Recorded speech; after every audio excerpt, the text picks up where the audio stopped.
Có.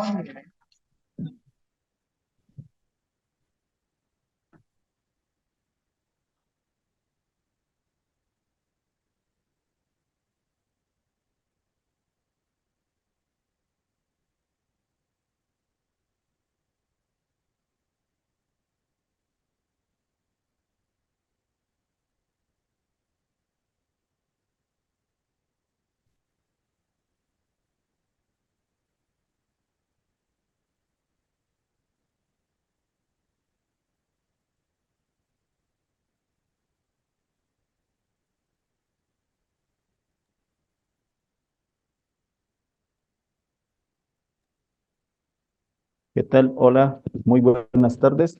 Pueden escucharme, ¿verdad?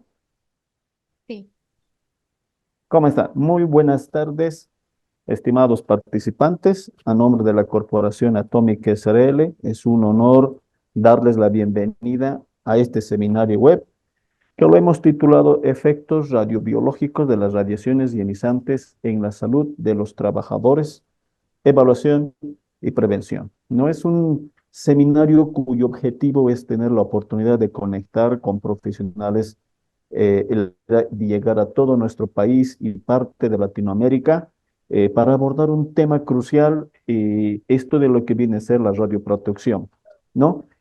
Para tranquilidad, y muchos que me han ido escribiendo, lo estamos difundiendo por Facebook, al mismo tiempo lo vamos a grabar y los vamos a poder hacer llegar o el acceso a la grabación a los registros que nos han dado los distintos profesionales, ¿ya?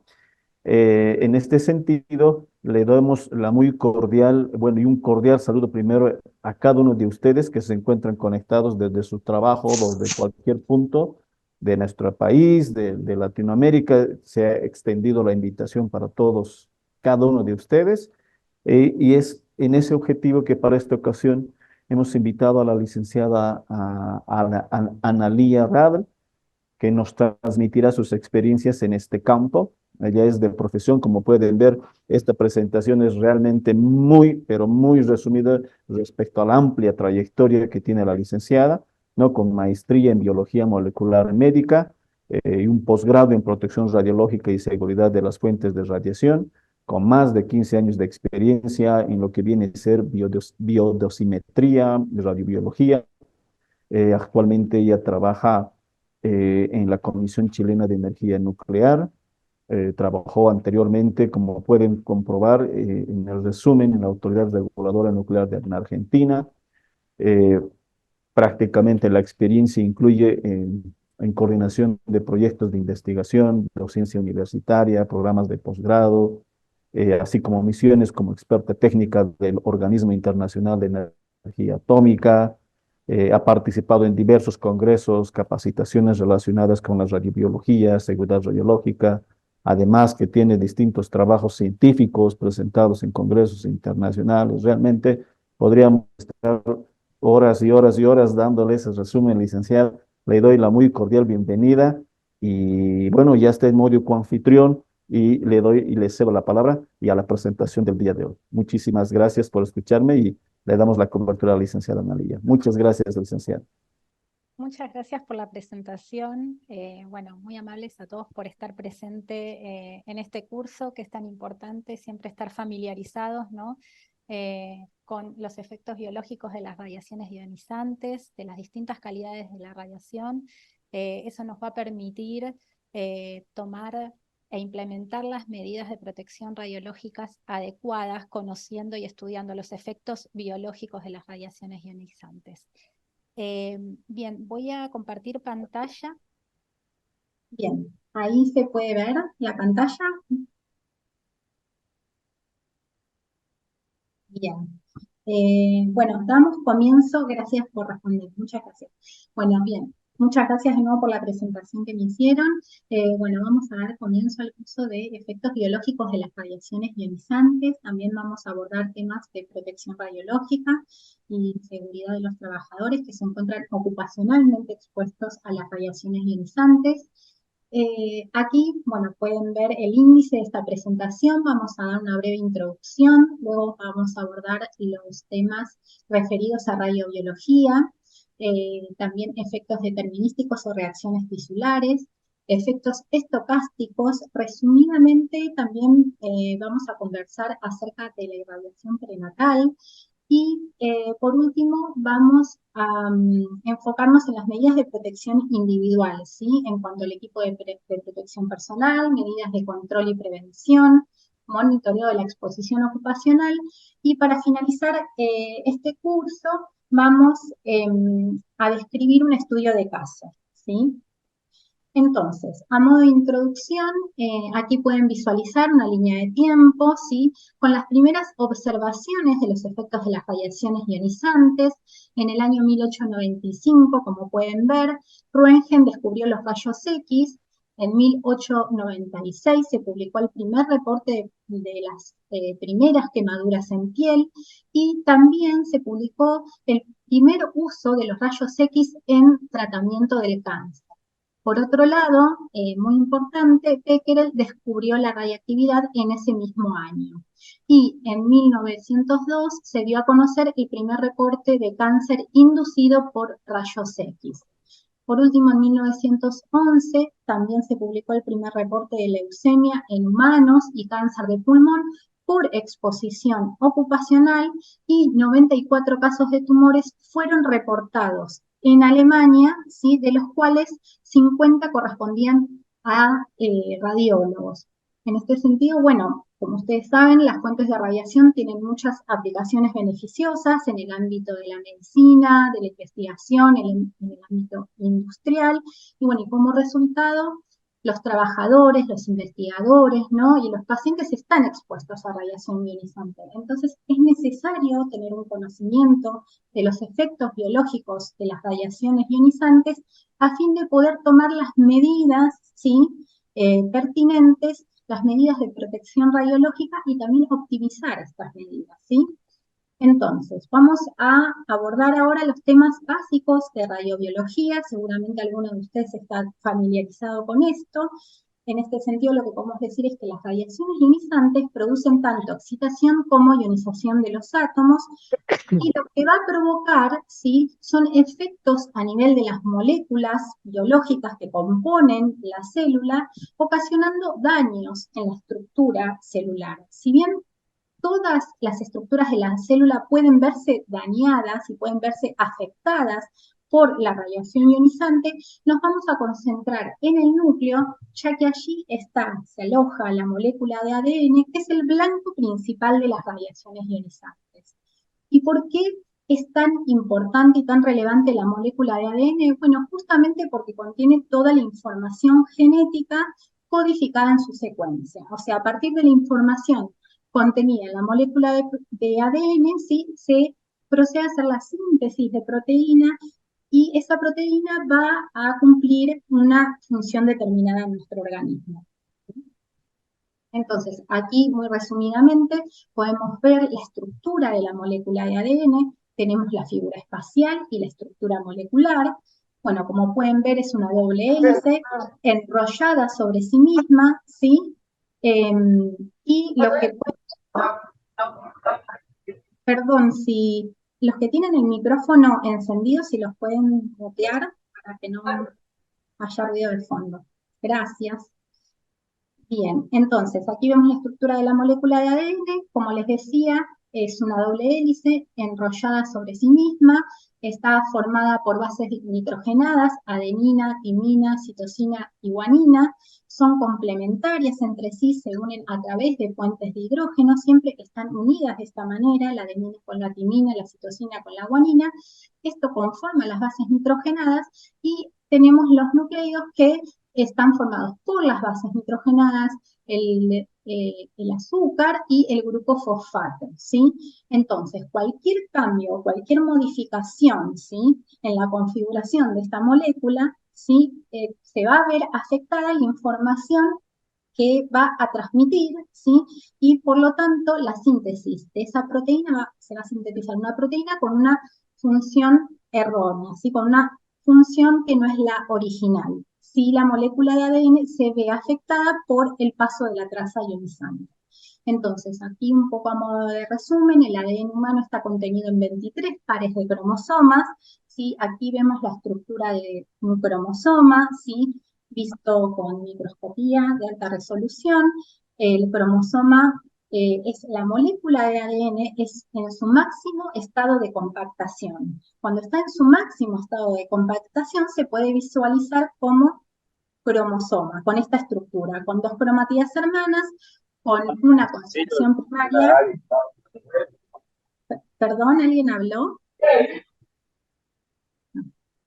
Bien, con una constricción primaria, ¿sí? Que se denomina centrómero, y aquí a la derecha lo que podemos visualizar es el cariotipo humano, que es la disposición de estos cromosomas de acuerdo, ¿sí? A su tamaño y a su posición del centrómero. Vemos los 23 pares de cromosomas y el par sexual, ¿sí? Bien, entonces, ¿qué es el gen? ¿Sí? El gen es la porción, ¿sí?, de la molécula de ADN que lleva una información para una característica del individuo, como por ejemplo el color de ojos, el tipo de cabello o enfermedades. Si ocurre un cambio en la estructura del gen, ¿sí?, como por ejemplo en la secuencia de pares de bases, como vimos recién, ¿sí?, en estas adenina, timina, citosina, guanina, si ocurre una sustitución, una pérdida de uno de estos pares de bases o una adición, estamos frente a una mutación genética, ¿sí? Entonces el gen es una porción del ADN que codifica para una tipo de función determinada, con una información determinada para la secuenciación de una proteína específica que va a actuar va a tener una función específica en nuestro organismo, ¿sí? Entonces, ¿qué tipo de efectos pueden inducir las radiaciones ionizantes sobre la molécula de ADN? Bueno, van a depender estos efectos, una de las características es que va a depender del tipo, ¿sí?, de la calidad de la radiación incidente. Tal vez ustedes algunos estén familiarizados con esto. Tenemos radiaciones de baja transferencia lineal de energía y de alta transferencia lineal de energía. Las radiaciones de baja transferencia lineal de energía, ¿sí?, como los rayos X y la radiación gamma, van a depositar poca energía por unidad de camino recorrido. Si bien va a atravesar grosores considerables, la radiación, la energía depositada, va a ser menor que las radiaciones de alta LED, ¿sí?, como los neutrones o las partículas alfa, ¿sí?, que van a depositar mayor cantidad de energía, pero lo van a hacer en un trayecto menor, ¿sí? Entonces, las radiaciones de alta LED, como depositan mayor cantidad de energía, van a inducir un mayor daño, ¿sí?, sobre esta molécula de ADN, ¿sí?, más que las de baja LED. Por otro lado, las radiaciones ionizantes pueden ionizar directamente a la molécula de ADN o cualquier otra molécula. Nosotros nos vamos a focalizar en la molécula de ADN, o lo puede hacer de manera indirecta. ¿Qué significa esto? De manera directa, la radiación interacciona directamente con la molécula de ADN, ocasionando un daño, ¿sí?, sobre los pares de bases, o el grupo azúcar, o los grupos fosfato, ¿sí?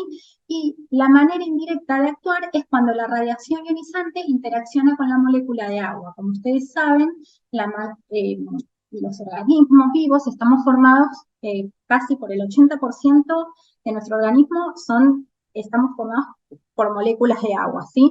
Entonces, es importante destacar que la radiación ionizante, ¿sí?, va a interaccionar con estas moléculas de agua, ¿sí? Lo que van a provocar es la radiólisis del agua, ¿sí?, generando radicales libres. Y estos radicales libres son los que van a ocasionar el daño, ¿sí?, en la molécula de ADN. Los efectos indirectos están asociados a las radiaciones, los efectos directos están asociados a las radiaciones de alta LED y los indirectos a las de baja LED. Entonces, ¿cuáles son los daños, ¿sí?, que se pueden producir en la molécula de ADN producto del paso de la traza ionizante? Por un lado puede haber rupturas de simple cadena, rupturas de doble cadena, ¿sí?, pueden haber bases dañadas y puentes cross-link, ¿sí? Entonces, como mencionábamos recién, rupturas de cadenas, alteración de bases, también alteración de azúcares, formación de puentes cross-links. Bueno, pero, ¿sí?, a diferencia, ¿sí?, de lo que ocurre en la interacción de la radiación ionizante con otros sistemas, los sistemas biológicos cuentan con mecanismos de reparación, ¿sí?, que permiten reparar el daño producido por las radiaciones ionizantes. Entonces aquí estamos frente al concepto de daño inicial y daño residual. ¿Qué significa esto? Bueno, que la indemnidad de la cadena complementaria va a poder, ¿sí?, restituir con fidelidad la secuencia original, ¿sí? Entonces, si ocurre un daño, ¿sí?, en una simple en una de las cadenas, al tener la otra cadena, la otra hebra del ADN, como molde, se va a poder, ¿sí?, reparar ese daño correctamente y la reparación va a ser libre de error. Entonces, las rupturas de simple cadena, ¿sí?, se van a poder reparar correctamente, pero las rupturas de doble cadena son justamente las más críticas para las células, ¿sí? Cuando se genera una ruptura de doble cadena, estamos frente a lo que llamamos las aberraciones cromosómicas, ¿sí? Bien, si alguien tiene alguna duda, no hay problema, me puede interrumpir. Bien, entonces aquí vamos a hacer un pequeño resumen, ¿sí?, de lo que vimos hasta ahora. Dijimos que la radiación ionizante puede interaccionar con la molécula de ADN de forma directa o de forma indirecta. Esto lo que me puede conllevar es a una lesión en la molécula de ADN, pero si la reparación de esa lesión, de ese daño, es correcta, la célula va a sobrevivir normalmente. Lo otro que puede ocurrir es que no exista reparación posible, eso me conduce a un efecto letal, lo que me provoca una muerte celular no programada, estamos frente a una necrosis, y esto se visualiza como una patología celular. Lo otro que puede ocurrir, que dijimos recién, es que esa reparación sea deficiente, ¿sí? Y si esa reparación es deficiente, también puede que me conduzca a un efecto letal y se desarrolle una patología celular. Lo otro que puede ocurrir es que vaya a una muerte celular programada que se denomina apoptosis. Y por otro lado, si esa reparación es deficiente, se produce una mutación no letal y puede que sea eliminado por el sistema inmunológico, y si es eliminado por el sistema inmunológico va a haber sobrevida celular normal. Pero si no es eliminado correctamente por el sistema inmunológico y esa reparación deficiente está en una célula somática, puede estar frente a lo que llamamos un cáncer radioinducido. Y se ocurre en una célula germinal frente a una anomalía hereditaria. Aquí, ¿sí?, cuando no existe reparación, cuando el efecto es letal, estamos frente a los efectos determinísticos o reacciones tisulares. Y aquí, cuando la reparación es deficiente y no es eliminada por el sistema inmunológico, se ocurre en una célula somática, estamos frente a cáncer radioinducido, célula germinal a una anomalía hereditaria, y estos son los llamados efectos estocásticos o probabilísticos, ¿sí?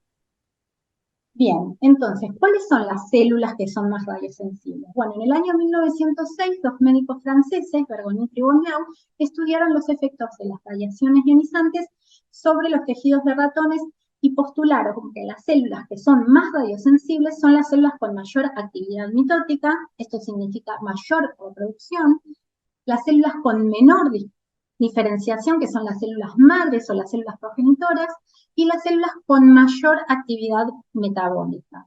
Estas características hacen que las células sean más radiosensibles. Y por otro lado, es importante destacar que todas estas características son compatibles también con las células cancerosas. Bien, entonces, los efectos biológicos de las radiaciones ionizantes van a depender de la dosis, ¿sí? Mayor dosis, mayor daño. De la tasa de dosis, mayor daño. Del fraccionamiento y o protracción. O sea, no es lo mismo recibir una misma dosis de forma aguda que recibirla de manera fraccionada o prolongada continua en el tiempo. Va a depender también de la calidad de la radiación, como mencionamos anteriormente. Las radiaciones de alta LED van a provocar más daño que las radiaciones de baja. También van a depender del volumen del cuerpo irradiado y, por último, de la jerarquía vital del tejido irradiado. Bueno, y aquí tenemos una tabla con las características principales, ¿sí?, de los efectos determinísticos o reacciones tisulares y los efectos estocásticos. Entonces, Los efectos determinísticos van a estar relacionados con la muerte celular, en cambio los estocásticos con la transformación celular. A mayor dosis, en el caso de estas reacciones tisulares o efectos determinísticos, va a haber una mayor frecuencia y severidad. En cambio, en el caso de efectos estocásticos, mayor probabilidad de ocurrencia. En cuanto al umbral, hay un umbral de dosis para efectos determinísticos, pero no hay un umbral de dosis para efectos estocásticos. El plazo de manifestación para efectos determinísticos va a ser corto o mediano, esto puede ser horas, días, meses o excepcionalmente años, y para efectos estocásticos va a ser tiempos muy largos, ¿sí? Decenas de años. En el caso de la afectación de las células somáticas, en el caso de efectos determinísticos, bueno, se va a poder hacer visible en el individuo expuesto, y en efectos estocásticos también en el individuo expuesto, pero en los procesos de carcinogénesis. Y en cuanto a la afectación de las células germinales, también en los efectos determinísticos se va a hacer visible en el individuo expuesto, y en el caso de los efectos estocásticos, en la descendencia, ¿sí? Aquí estamos frente a los efectos hereditarios. Bien, pero hay que mencionar, recién decíamos que los efectos determinísticos tienen un umbral de dosis y los estocásticos no. ¿Qué es el umbral de dosis? Bueno, ¿qué es la dosis umbral? Bueno, si la mayoría de los órganos no se alteran funcionalmente, o sea, al no alterarse funcionalmente, y si muere una pequeña porción de las células que los constituyen, esos órganos pueden seguir con su función habitual, ¿sí? Pero si la pérdida es muy elevada, el daño resultante puede afectar la función del órgano y se va a hacer clínicamente evidente. Entonces, la dosis umbral es la dosis a partir de cual yo veo un signo o una manifestación clínica, ¿sí? Que yo puedo evidenciar. Bien, entonces, estos efectos determinísticos o reacciones tisulares pueden ser tanto tempranos como tardíos. ¿Y de qué depende el tiempo de detectar este efecto determinístico? De la cinética de proliferación del tejido irradiado, ¿sí? Si el tejido que se vio afectado por la radiación son tejidos de renovación rápida, como la médula ósea o la epidermis, estos efectos se van a manifestar más tempranamente, ¿sí? En cambio, si la radiación ionizante afectó tejidos de renovación lenta, como el tejido conectivo y vascular, se van a manifestar de manera más tardía, ¿sí? Bien, y también los efectos determinísticos van a depender de cómo fue, ¿sí? La distribución temporal de la dosis, lo que hablábamos hace un rato, ¿sí? Cómo fue entregada esa dosis, si fue entregada de forma aguda, instantánea, en un lapso de tiempo no mayor a 30 minutos, o si esa irradiación fue prolongada, que pudo haber sido continua en el tiempo o fraccionada, ¿sí? No es lo mismo recibir una misma dosis de forma aguda que hacerlo, por ejemplo, de manera fraccionada. El fraccionamiento lo que va a permitir es una reparación parcial de la célula, ¿sí? Entonces, el efecto va a ser mayor cuando la dosis fue entregada de manera aguda. En cuanto a la distribución espacial de la dosis, bueno, hay que contemplar si esa irradiación fue global, a todo el cuerpo, si esa irradiación fue parcial, esto significa si se vio afectado el hemicuerpo superior o el hemicuerpo inferior, o si la irradiación fue localizada en una pequeña porción del cuerpo. Entonces, ¿cuáles son los ejemplos de efectos deterministas? ¿Sí? Bueno, tenemos aquellos que están relacionados con la irradiación de todo el cuerpo. Aquí vamos a estar frente al síndrome agudo de radiación, ¿sí? Que ocurre con umbrales de dosis que están alrededor de 1 Gray o mayor a 1 Gray. Este síndrome agudo de radiación se manifiesta en 3 formas. La forma hematopoyética, con umbrales de dosis de 1 a 10 Gray, la forma gastrointestinal, con rangos de dosis que van de 10 a 20 Gray, la forma neurovascular con dosis mayores a 20 Gray, y ahora vamos a describir cada uno de ellos, ¿sí? Ahora, si la irradiación fue localizada, ¿sí? podemos estar frente a un síndrome cutáneo reinducido, ¿sí? Si se había afectado el tejido epitelial, o pueden haberse visto afectados otros tejidos u órganos, ¿sí? Entonces, el síndrome agudo de radiación, estamos frente a una irradiación de todo el cuerpo. Se manifiesta por una irradiación a todo el cuerpo. Y síndrome cutáneo reinducido o efectos en otros tejidos u órganos, hablamos de una irradiación localizada. Bien, entonces, el SAR, así se denomina, síndrome agudo de radiación, es el resultado de la injuria radioinducida sobre la molécula, sobre la médula ósea, luego de la exposición aguda de todo el cuerpo con dosis superiores a 1 gramo. Y se va a manifestar con cambios en la composición de las células sanguíneas, ¿sí?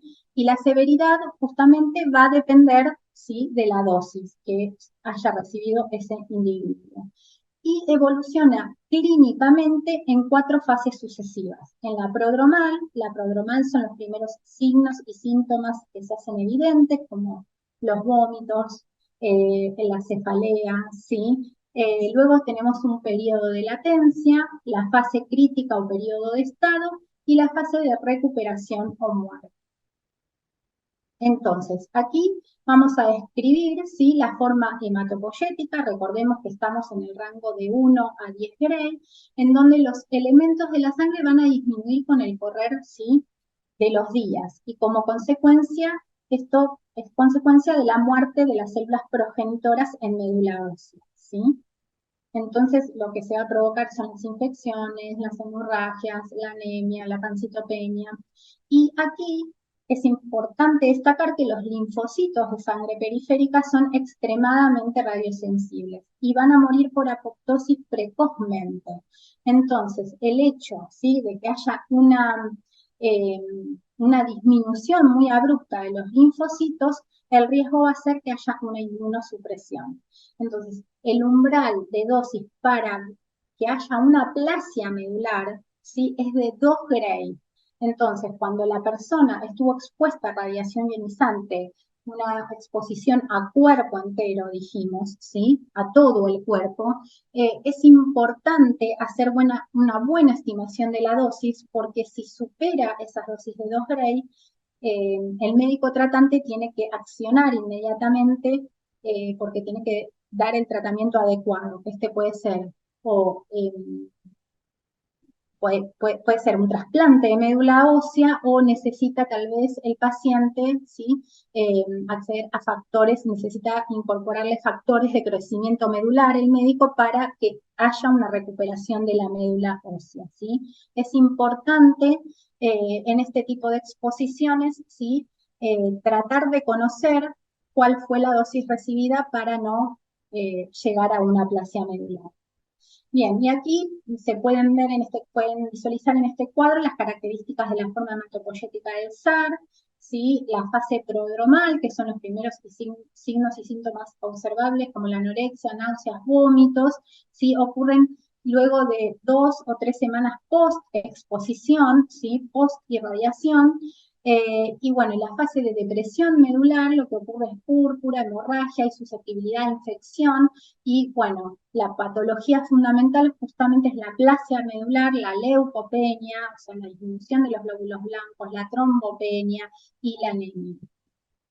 Bien, en cuanto a la forma gastrointestinal, los rangos se encuentran entre 10 a 20 Gray, estamos hablando de dosis muy altas, ¿sí? Lo que ocurre acá es una apoptosis radioinducida de las células STEM de las criptas intestinales, ¿sí? Hay una disrupción de las criptas, hay una denudación de las vellosidades, hay pérdida de fluidos y electrolitos, y esto me va a conducir a una endotoxemia bacteriana y por lo tanto a la muerte. Estamos hablando de dosis muy, muy elevadas. Y las características principales, lo que pueden ver es que los pródromos acá ocurren a los pocos días post-irradiación, porque justamente estamos hablando de dosis muy elevadas, ¿sí? Y la patología fundamental es la detención mitótica en el epitelio, y hay denudación y ulceración de la pared intestinal. En cuanto a la forma neurovascular, hablamos con dosis superiores a 20 Gray, hay un aumento de la permeabilidad vascular, edemas, hemorragias, y con dosis superiores a 50 Gray esto me va a conducir al coma y a la muerte en el término de 48 a 72 horas. Y la fase prodromal es seguida de un periodo de depresión transitoria o de excitación psicomotriz. Acá estamos hablando de dosis muy elevadas. Entonces, la evaluación clínica es muy importante porque justamente pudiendo evaluar los pródromos de la persona que fue expuesta a radiación ionizante, cuanto más tempranamente aparecen estos pródromos es porque la persona recibió una dosis mayor, ¿sí? Bueno, y aquí un poco las características de la forma neurovascular. La fase prodromal aparece a las pocas horas, ¿sí? Post irradiación.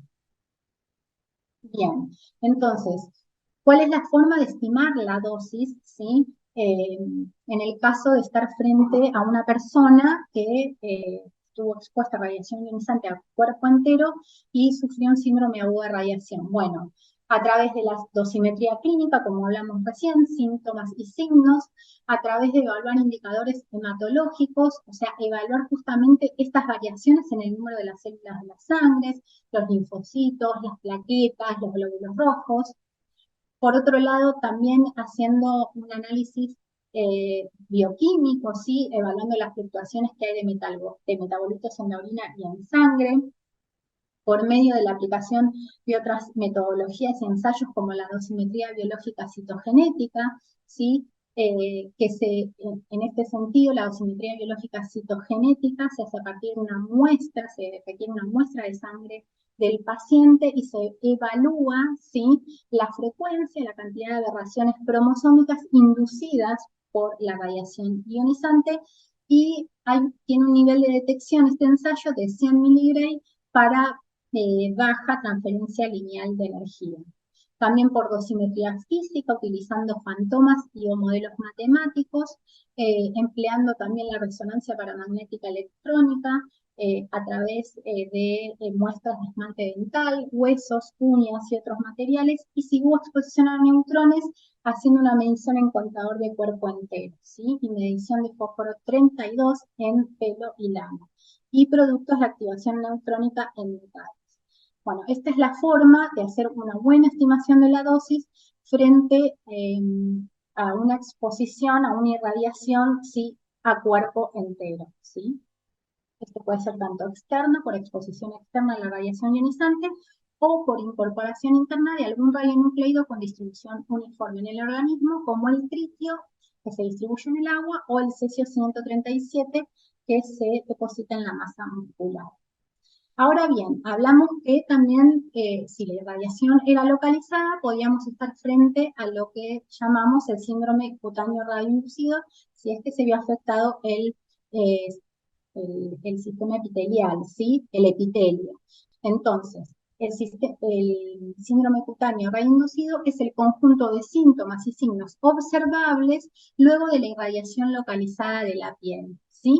Y aquí lo que podemos ver, ¿sí? Es el umbral de dosis y la manifestación, o sea, un eritema se desarrolla entre los 3 y los 10 Gray, la depilación temporaria tiene un umbral de dosis que va entre 3 a 7 Gray, la depilación permanente entre 7 y 10 Gray, la epitelitis seca entre 10 y 15 Gray, la epitelitis exudativa entre 15 y 25 Gray y la necrosis, ¿sí?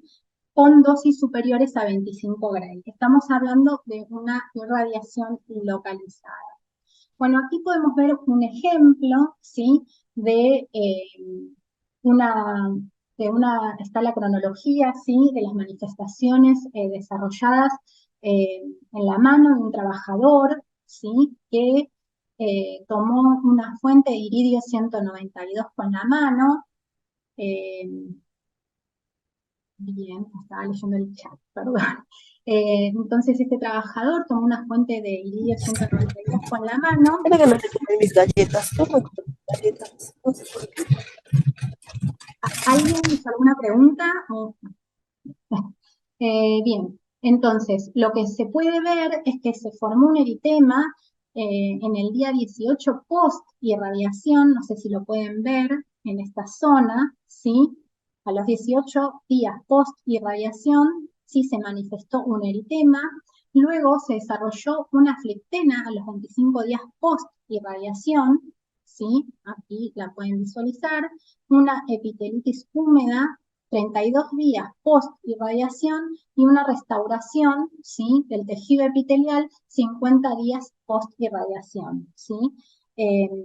Bueno, aquí lo que hay que mencionar es que, bueno, si estas manifestaciones se hacen evidentes muy tempranamente es porque estamos hablando de que la persona incurrió en una dosis muy elevada, ¿sí? En cambio, si estas manifestaciones se presentan más, no tan tempranamente, bueno, podemos decir que la dosis, ¿sí?, también haciendo el seguimiento clínico, que las dosis no fueron tan elevadas. Por eso es importante que en este tipo de accidentes radiológicos se trabaje de manera conjunta, tanto los dosimetristas físicos, los médicos, ¿sí?, los que realizan la dosimetría biológica, los que están realizando dosimetría interna, ¿sí? Se trabaja de manera multiparamétrica para abordar este tipo de casos, para poder decirle al médico tratante la dosis que recibió la persona, porque si bien esta persona tomó una fuente con la mano,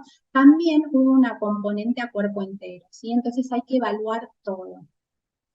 Bien, y aquí en la siguiente diapositiva tenemos una paciente, ¿sí?, que estuvo expuesta a radiación ionizante, se hizo un tratamiento, una angioplastía, estuvo expuesta por más de 5 horas y bueno, se ve una lesión necrótica, ¿sí? Esto fue en septiembre del 2003, como no evoluciona del todo en noviembre del 2005, ¿sí?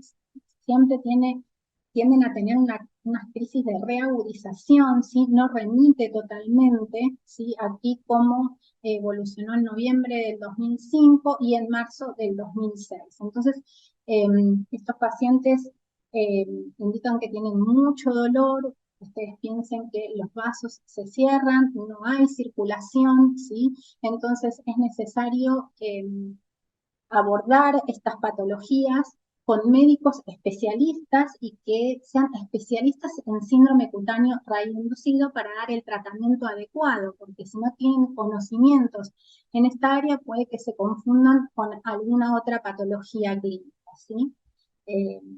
Es por eso que es importante que también los médicos se formen, ¿sí?, en el área de la radiopatología. Bien, y en cuanto a efectos determinísticos sobre otros órganos, tenemos a nivel ocular, vamos a mencionar algunos, no todos, tenemos el cristalino, que es la estructura más radiosensible del ojo, ¿sí?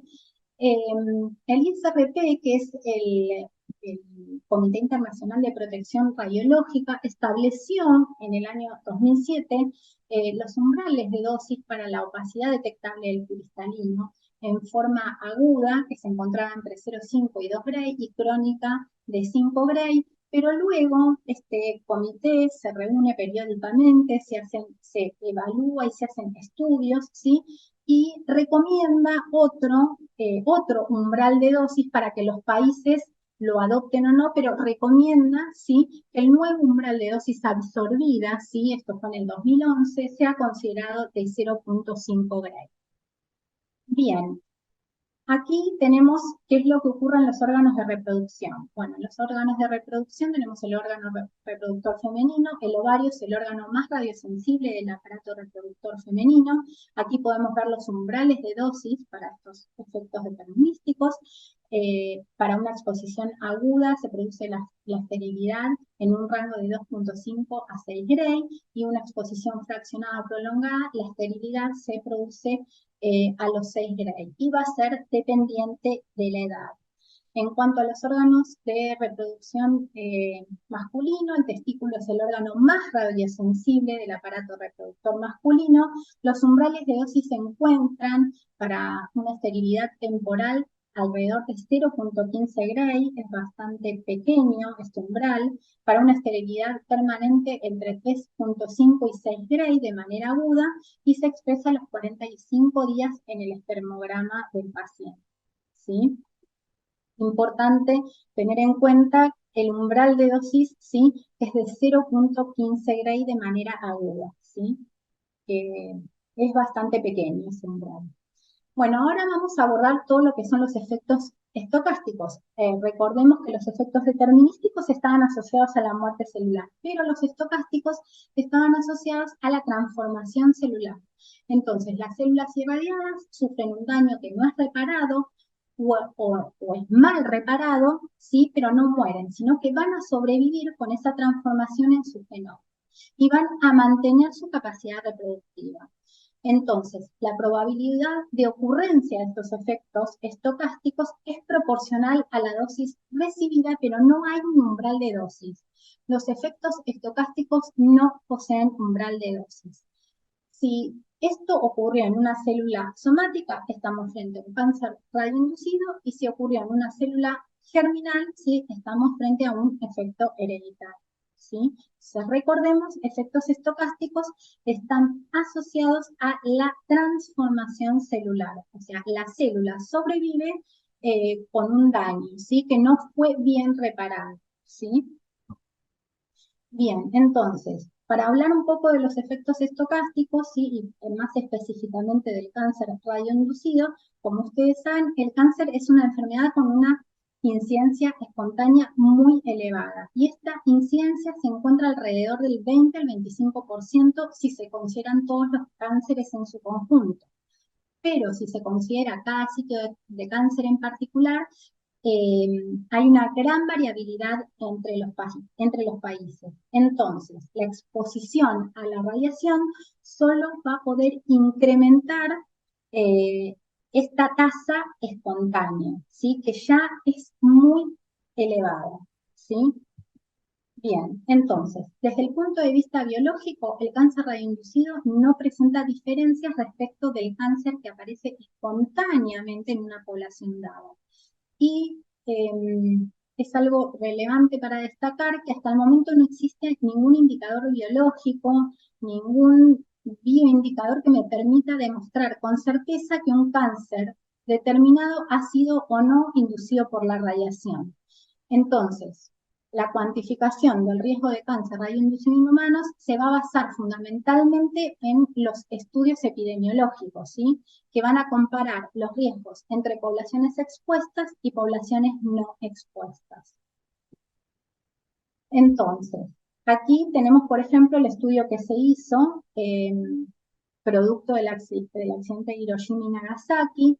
¿Sí? Se puede ver una variación en la incidencia de cáncer con el tiempo, luego de la explosión de la bomba, ¿sí? Y lo que se puede visualizar es un aumento en la incidencia, ¿sí? De leucemia 2 años después de ocurrida la explosión, y otros tumores, ¿sí?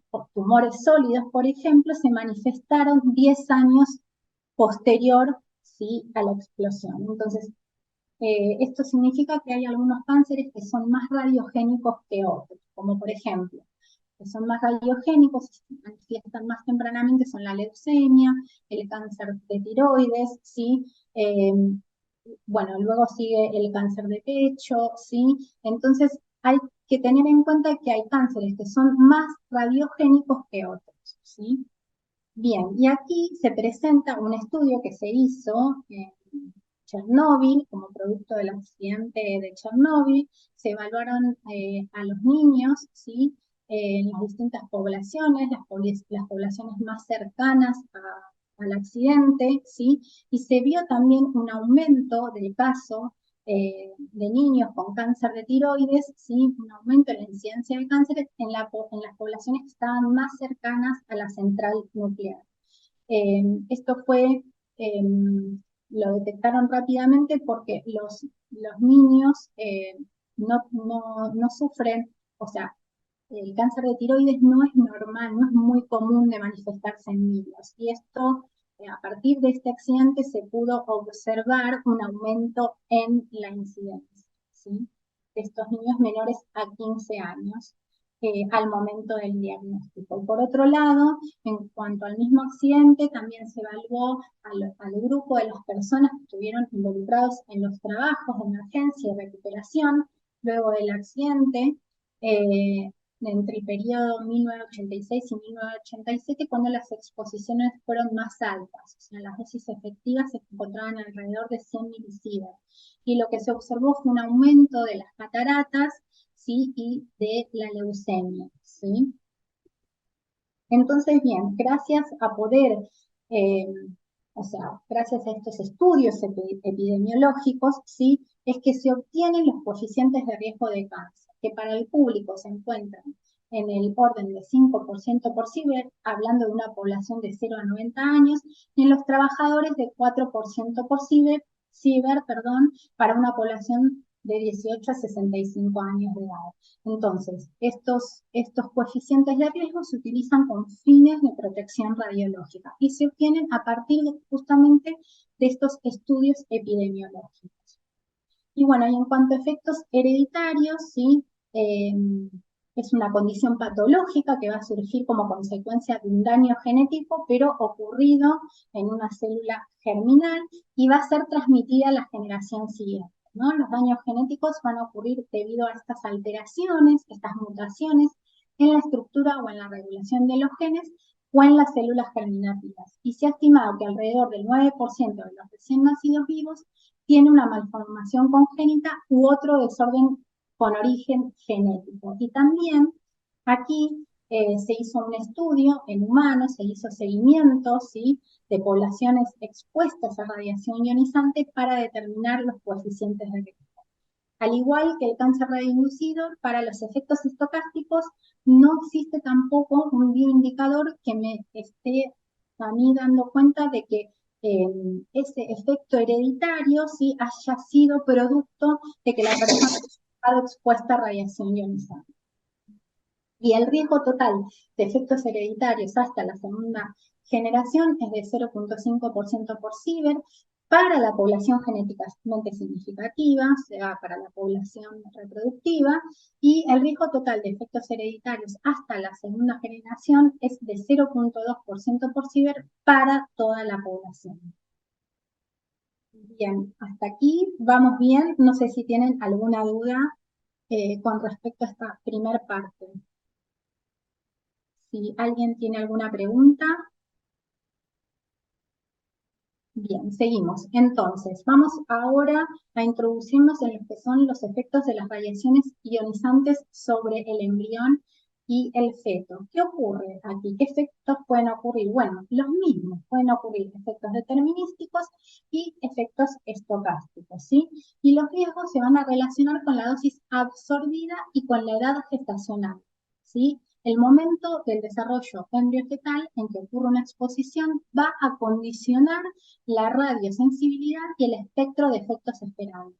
Entonces, cuando menor es la etapa en la que me encuentro de gestación, mayor va a ser el riesgo, ¿sí?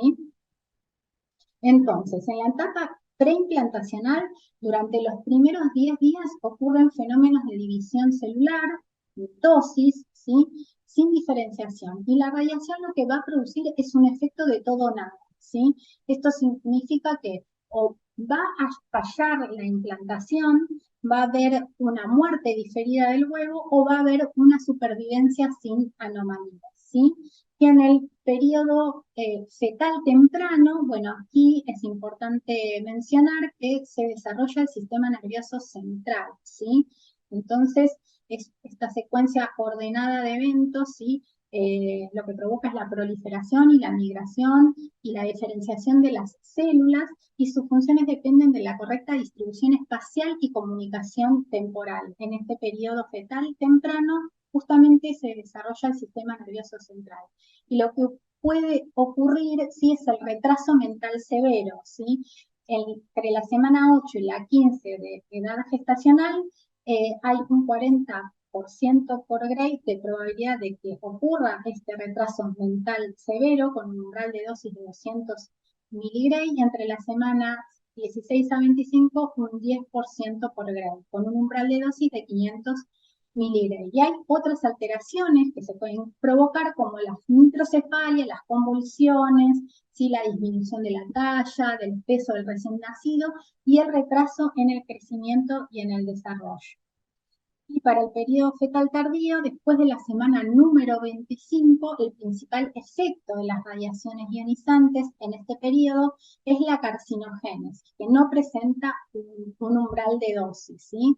Entonces el riesgo es el cáncer y la leucemia, y antes de los 10 años se encuentra alrededor de del 2% por ciber, y para toda la vida del 15% por ciber. Bueno. Bien, no sé si tienen alguna consulta hasta aquí. Alguien que quiera, si necesitan hacer alguna pregunta. Vamos a utilizar el chat. No sé, ¿alguien tiene alguna consulta? Bueno, bien, seguimos. Entonces, hasta aquí vimos todos los efectos biológicos de las radiaciones ionizantes, tanto a nivel celular, a nivel de los tejidos, a nivel de los órganos. Diferenciamos entre efectos determinísticos y efectos estocásticos. Hablamos que los efectos determinísticos sí estaban asociados a la muerte celular, que poseían un umbral de dosis, y los efectos estocásticos no poseen un umbral de dosis y están relacionados con la transformación celular. Ahora bien, vamos a abordar el tema siguiente, sí, que son las medidas de protección, ¿sí? Radiológica, perdón, vamos a ver.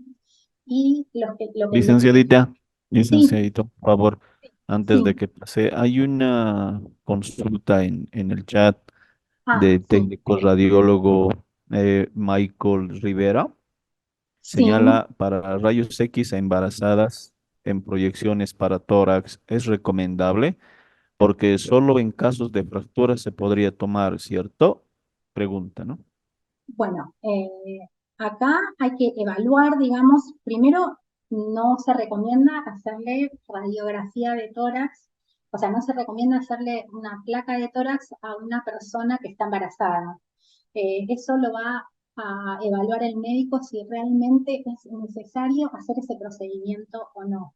Pero las mujeres que están gestando no deberían exponerse a radiación ionizante. Eso lo tiene que decidir el médico de acuerdo al procedimiento y de acuerdo o sea, y de acuerdo al paciente, al estado del paciente, si de vida o muerte, digamos. O sea, hay que ver si hay algún otro, alguna otro tipo de evaluación. Pero bueno, la recomendación es que las mujeres embarazadas no se enfrenten a radiaciones ionizantes, ¿sí? Eso el médico lo va a tener que eh, evaluar, y bueno, en el caso de ser necesario se tienen que hacer las consideraciones necesarias y se tienen que hacer las evaluaciones necesarias para ver cuáles son las dosis y cómo podría eso afectar, digamos, y evaluar la etapa gestacional en la que se encuentra la mujer. No sé si respondí. Sí, perfecto. Listo. Bien. No sé si tienen alguna otra consulta, ¿no? Bien, seguimos entonces. Bueno, en cuanto a las medidas de protección individual, hay que destacar y hay que mencionar cuáles son los documentos, ¿sí?, que se utilizan, ¿sí?, y que se deben emplear en los países, ¿sí?, para seguir los lineamientos y para cumplir con la normativa, ¿sí? Por un lado tenemos estos documentos que son las normas de seguridad del Organismo Internacional de Energía Atómica. Tenemos los requisitos de seguridad general, que se denomina GCR parte 3, ¿sí?, que aborda los temas de protección radiológica y seguridad de las fuentes de radiación. Son las normas básicas internacionales de seguridad, y a partir de ello también el organismo, junto con la Oficina Internacional del Trabajo, generó otra guía, que es la Guía de Protección Radiológica Ocupacional, que es la GSG parte 7, ¿sí? Entonces nos vamos a enfocar, vamos a hablar un poco resumidamente, pero después lo podemos desarrollar más con las preguntas que surjan. Vamos a abordar esta guía en los puntos que vamos a tocar y que estaban en el índice de la presentación, ¿sí?, que hace referencia a, perdón, al equipo de protección, el equipo de protección personal, aquí, ¿sí? Que es importante que se debe seleccionar el equipo de protección personal, ¿sí? De acuerdo a los riesgos que existan, ¿no? Va a haber, el equipo de protección personal va a tener que estar debidamente seleccionado de acuerdo a la práctica del trabajador, ¿sí? No es lo mismo un trabajador que se encuentra en el área industrial, a un médico que trabaja con radiaciones ionizantes o a un investigador. Entonces, debe estar acorde a la práctica del trabajador y debe proporcionar la protección adecuada y por otro lado tiene que ser fácil y cómodo de usar. Algunos ejemplos son la ropa reforzada, los trajes ventilados, las gafas protectoras y el equipo de protección respiratoria. Y es importante que las personas que van a usar este equipamiento, que los trabajadores que van a usar este equipamiento reciban la capacitación adecuada, ¿sí? Que lo usen de la manera correcta. Y por otro lado, que el empleador les disponga de este equipo de protección personal, ¿sí? No sé si hay algo en el chat. Perdón, voy a...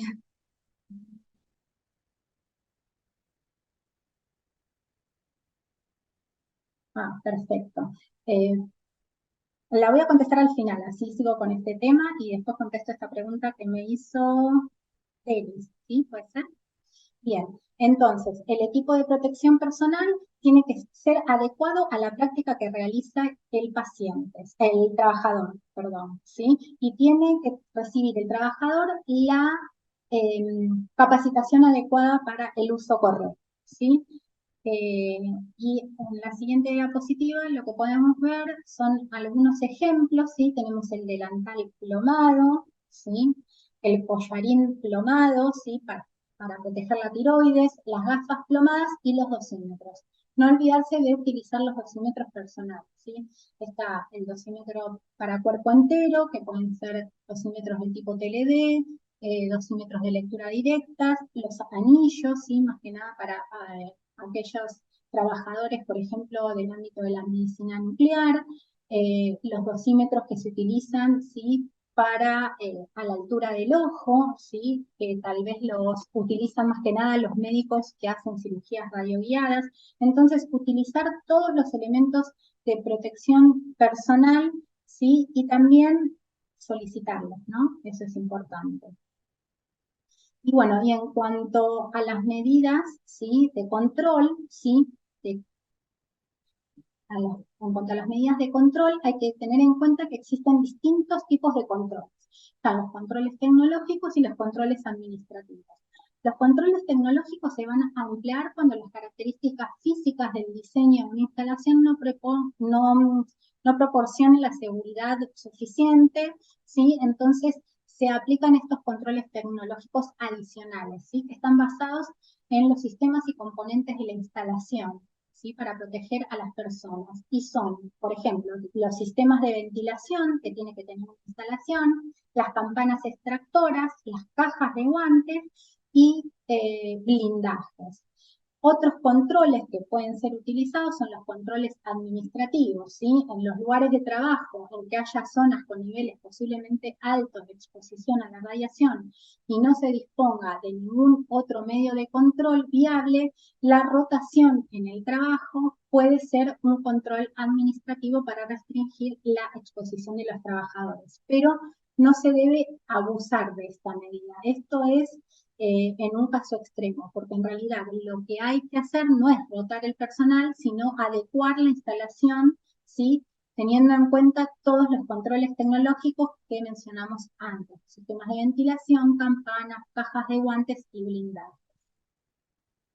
Y en cuanto al monitoreo de la exposición ocupacional, hay que mencionar que el gobierno, ¿sí? O el órgano regulador de cada país, ¿sí? Va a establecer y va a hacer cumplir los requisitos para asegurar la optimización de la protección y la seguridad radiológica del trabajador, ¿no? Y el órgano regulador va a hacer cumplir estos límites de dosis para las exposiciones ocupacionales. Por otro lado, el órgano regulador va a establecer y va a hacer cumplir los requisitos de del monitoreo, digamos, de estas exposiciones ocupacionales en situaciones de exposición planificada. Entonces, el órgano regulador va a tener que hacer las auditorías necesarias, ¿sí?, para evaluar cómo se desarrolla el trabajo y si los trabajadores ocupacionalmente expuestos cumplen con los límites de dosis permitidos, ¿sí? Lo que hacen también es una de las funciones principales es autorizar o aprobar a los proveedores que son los encargados de prestar servicios de monitoreo, ¿sí?, o de calibración de los equipos, ¿sí? Lo que hacen es examinar informes periódicos sobre la exposición ocupacional que presenten los empleadores o los titulares registrados o los titulares de las licencias, prevé lo necesario para mantener los registros sobre las exposiciones y resultados de la evaluación de la dosis recibida por exposición ocupacional. Y también lo que va a realizar es verificar el cumplimiento, ¿no?, de esta práctica autorizada, así que cumpla con todos los requisitos y con el control de la exposición ocupacional. Por otro lado, dentro del monitoreo de la exposición ocupacional existen otras responsabilidades. Las responsabilidades asociadas a los empleadores, a los titulares registrados y a los titulares de las licencias, ¿sí? Ellos, como por ejemplo, su responsabilidad principal es velar porque todos los trabajadores que estén haciendo este tipo de actividades, ¿sí?, y que puedan presentar exposición ocupacional, reciban todos los servicios necesarios de asistencia sanitaria y vigilancia de la salud. Y tienen que poner a disposición las instalaciones adecuadas y tienen que proveer de los equipos de protección personal. Por otro lado, las responsabilidades de los servicios de salud ocupacional va a ser evaluar la salud de los trabajadores, ayudar a asegurar la compatibilidad inicial y sucesiva de la salud de los trabajadores con sus condiciones de trabajo, tienen que llevar un registro adecuado con la información más relevante y también ofrecer a los trabajadores justamente asesoramiento, ¿sí?, sobre los riesgos radiológicos en que puedan incurrir y prestar los servicios consultivos y terapéuticos en caso de sobreexposición o contaminación personal. Bien. No sé si hasta aquí hay alguna consulta que quieran realizar.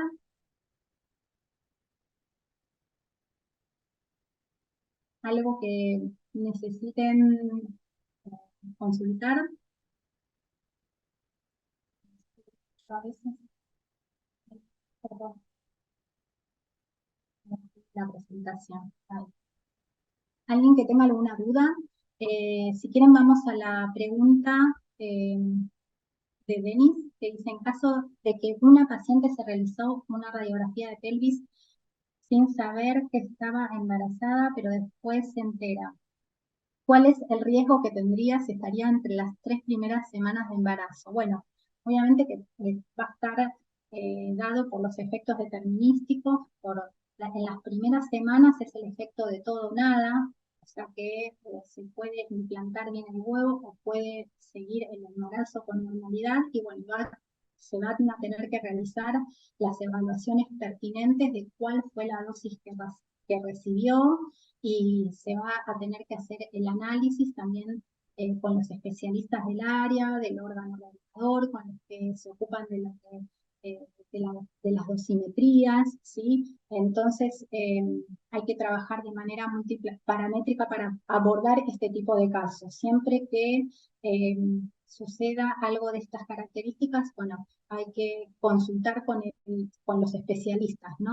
Pero bueno, lo que va a ocurrir en las primeras semanas de gestación va a ser el efecto de todo o nada, ¿no? Estamos frente a efectos determinísticos, obviamente que efectos estocásticos siempre, ¿no? Con dosis distintas de cero, uno siempre se puede desarrollar un efecto estocástico, hay que considerarlo. No sé si, Denise, contesté tu pregunta, porque así luego abordamos lo que son los estudios de casos.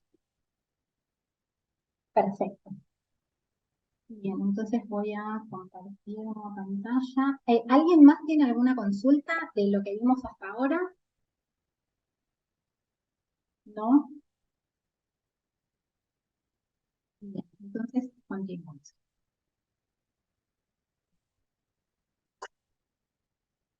Bien, entonces vamos a ver un estudio de caso. Les voy a comentar el accidente que ocurrió en Chile, en Nueva Aldea, ¿sí? Este accidente ocurrió en el año 2005, ¿sí? Eh, en una planta de celulosa, el 14 de diciembre de 2015, en una planta de celulosa que estaba en construcción en Nueva Aldea, en Concepción, en Chile. El dispositivo que estaba involucrado en el accidente era una unidad de radiografía de gammagrafía industrial, ¿sí? Con una fuente de iridio 192. No sé si todos están familiarizados con esta práctica. Esta práctica se emplea para, por ejemplo, hacer perfilajes de pozos petrolíferos, para poder evaluar tuberías, ¿sí? Entonces se emplea un dispositivo, ¿sí?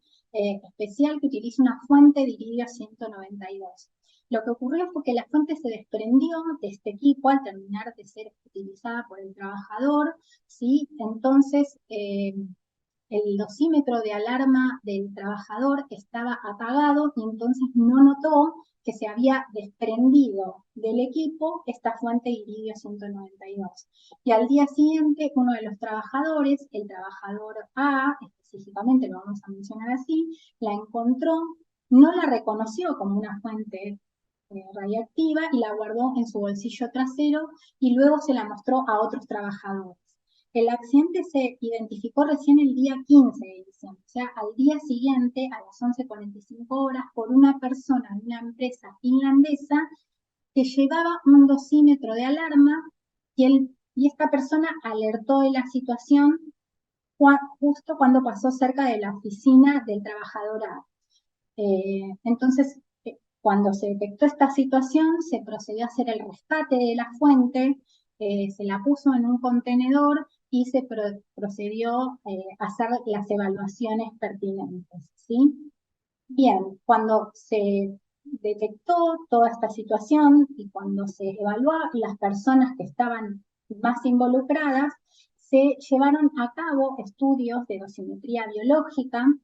Como les mencionaba anteriormente, los ensayos de dosimetría biológica se realizan para poder estimar la dosis absorbida de una persona que estuvo expuesta a radiaciones ionizantes. Esto se hace a partir de la evaluación de una muestra de sangre, se hace un cultivo de linfocitos durante 48 horas y lo que se evalúa es las aberraciones cromosómicas que se indujeron producto del paso de la radiación ionizante. Entonces, lo que se observó es un incremento, ¿sí? Del número de aberraciones cromosómicas. Por ejemplo, en este primer paciente, que fue el más involucrado, que fue el que se llevó la fuente iridio 192 al bolsillo, se detectaron 77 aberraciones cromosómicas en un total de 1.106 linfocitos en estadio de metafase. ¿Sí? Esto es una metodología que se hace utilizando un microscopio óptico, donde se ven a estos linfocitos en este estadio con el ADN en su máxima compactación, se evalúan los cromosomas y se ve si hay algún daño. Ustedes piensen que la frecuencia espontánea de este tipo particular de aberraciones cromosómicas que se denominan discéntricos es de 1 en 1000 células y aquí se observaron 77. Lo que me indicó, ¿sí? Esta frecuencia al interpolarse con una curva de calibración dosis-respuesta de iridio 192 me arrojó una dosis a cuerpo entero de 0.83 Gray, ¿sí? Entre 0.53 y 1.07 Gray. Y una dosis localizada de 1.92 Gray entre 1.57 y 2.22, con una fracción del cuerpo irradiado del 40%.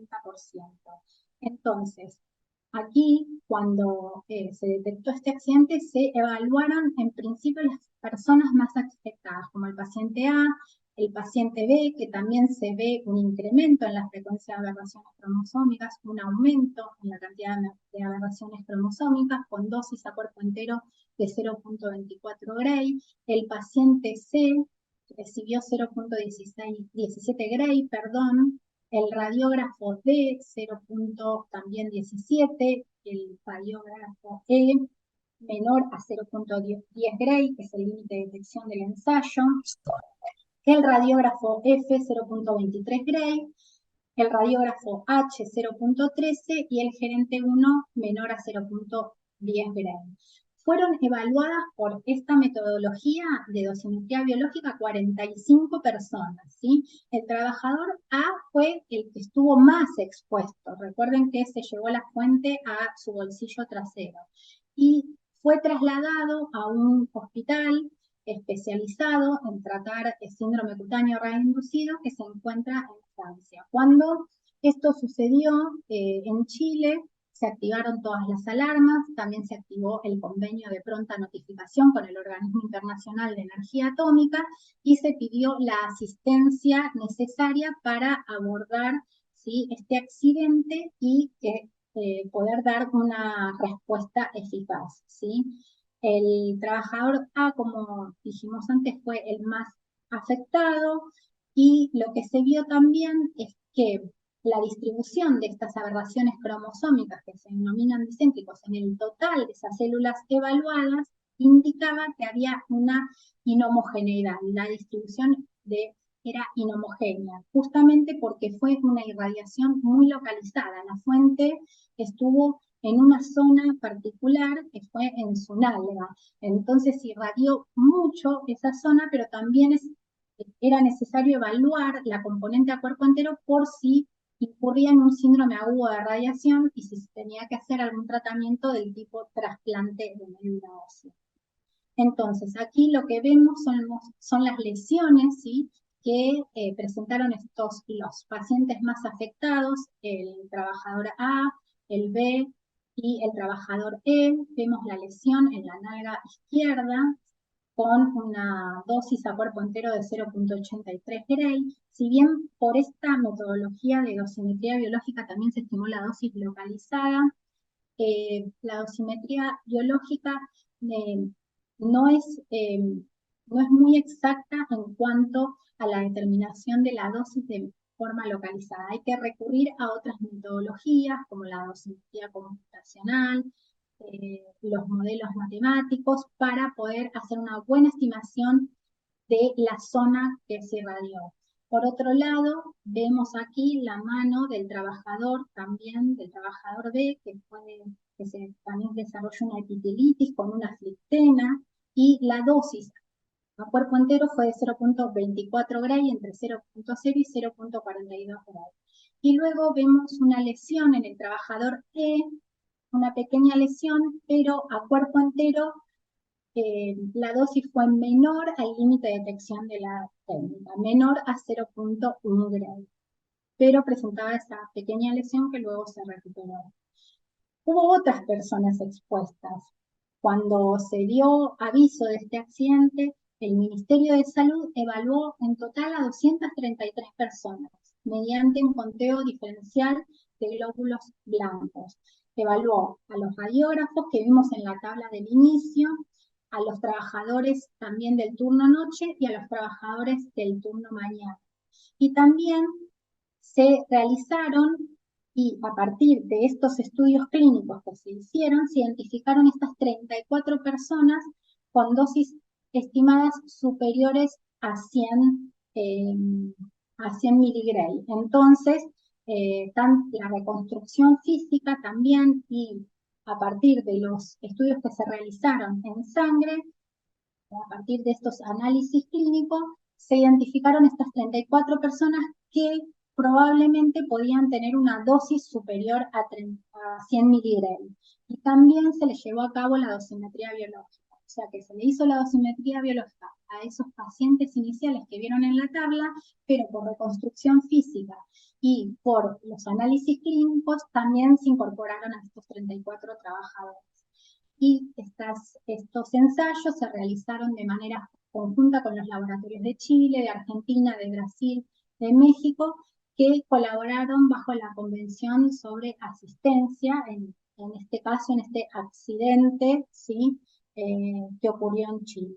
Y las evaluaciones lo que mostraron fue que solo un trabajador recibió una dosis a cuerpo entero de 0.17 Gray. O sea, de esos 34 que se identificaron por dosimetría física y por estudios clínicos, solo se se observó que uno de ellos sí tenía una dosis a cuerpo entero de 0.17 Gray. O sea, mayor a esos 100 miligray que se estaba estimando por una reconstrucción física, ¿sí?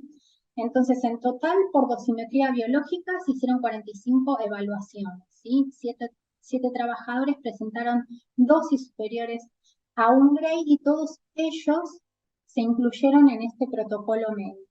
Tanto los trabajadores A, el B y el C, los radiógrafos y el trabajador que se encontraba en el andamio durante el turno de la noche. El trabajador A, que fue el más afectado, que les comentaba, que fue derivado al Hospital Percy de París, bueno, ahí se le llevó a cabo una cirugía reconstructiva, ¿sí? Con células madres, y se procedió a realizarse esa cirugía para justamente recuperar el tejido.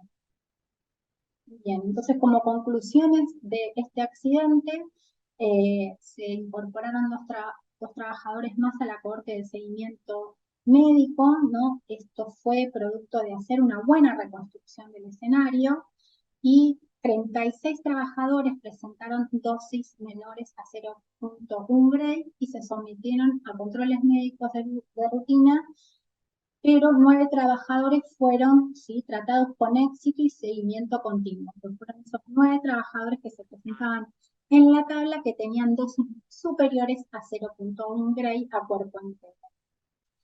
Y bueno, y por último, aquí les quería presentar una tablita con los accidentes que ocurrieron en la región latinoamericana, accidentes en el área de gammagrafía industrial. Uno de los accidentes más como emblemáticos fue el que ocurrió en Perú en 1999 con una fuente de iridio 192. La dosis fue localizada en la nalga derecha, que se hizo una reconstrucción física. Se evaluó la lesión y se evaluó la evolución, y la dosis a todo el cuerpo de esta persona fue de 1.2 Gray. Se empleó el ensayo de dosimetría citogenética, y el criterio clínico, ¿sí?, en este accidente fue actuar después de los síntomas.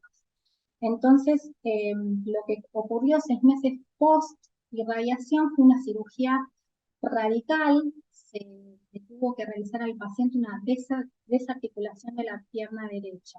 Como que a partir de este accidente, siempre se sacan las lecciones aprendidas de los accidentes. A partir de este accidente se abordó de otra manera, ¿sí?, el accidente que ocurrió acá en Chile, que no fue ir después de los síntomas, sino adelantarse a los síntomas. Y esto significa poder hacer una buena reconstrucción del escenario de la exposición, poder actuar de manera rápida, de manera multiparamétrica con todas las áreas, con la dosimetría física, la dosimetría clínica, la dosimetría biológica, la dosimetría computacional, y es por eso que en ese sentido, a los 21 días post-irradiación, se le hizo una cirugía temprana en el borde de la isodosis al paciente, y se le aplicó medicina regenerativa con células mesenquimales. Entonces actuó de otra forma. Ahí como que cambió la modalidad de abordar un accidente radiológico. Luego ocurrieron otros accidentes en la región latinoamericana en el 2009 y en el 2010, también en la misma área. Estos accidentes en el área de la gammagrafía industrial, bueno, son los accidentes que ocurren más a menudo, también son los que se reportan. Algunos, no todos los accidentes se reportan. Es importante hacer el reporte de los accidentes, o cuando uno tiene alguna duda que incurrió en una dosis, es importante poder llamar a la autoridad competente, dar aviso a la autoridad competente para que actúe de la manera adecuada y para que puedan tratar a la persona que estuvo expuesta a radiación ionizante. Entonces, en el 2009 ocurrió también otro accidente en el ámbito de la gammagrafía industrial. se vio afectada la persona, el muslo izquierdo, también se hizo una reconstrucción física, se realizó dosimetría por resonancia magnética electrónica en hueso de cresta ilíaca, la dosis a cuerpo entero fue de 0,72 Gray, a partir de la estimación con la metodología de dosimetría biológica, y el criterio clínico justamente fue también actuar antes de los síntomas. Se hizo cirugía temprana en el borde de la isodosis con medicina regenerativa de células mesenquimales. Lo mismo pasó en otro accidente en la región latinoamericana en el 2010 y también acá nuevamente el criterio clínico fue actuar antes de los síntomas. O sea que aquí fue un momento bisagra, ¿sí? De este accidente a este accidente el abordaje fue distinto.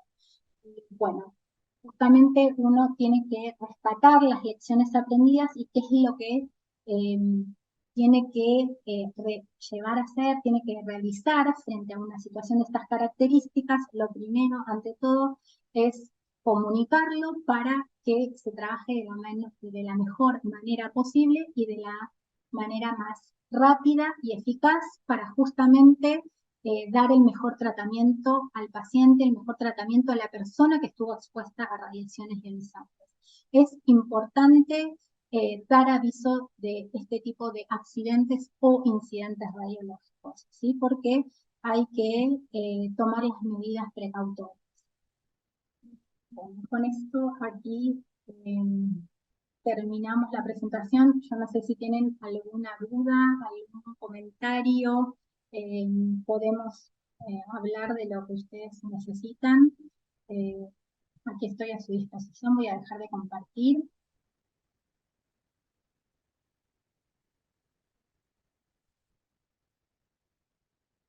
¿Tienen alguna pregunta? Me imagino que el público es bastante variado. Sí, los antioxidantes ayudan a las células contra la radiólisis, sí, contra la radiólisis, perdón, sí.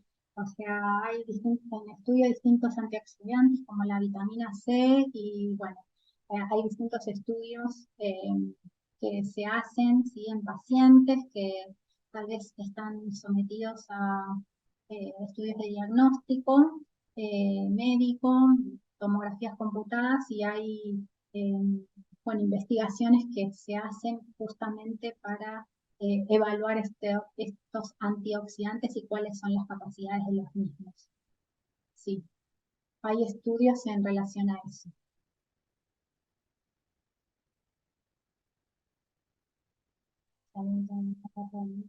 Capaz que fui muy rápido, disculpen.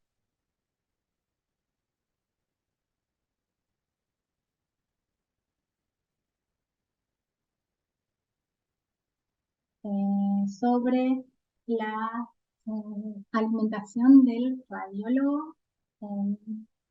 No sé, alguien preguntó, David.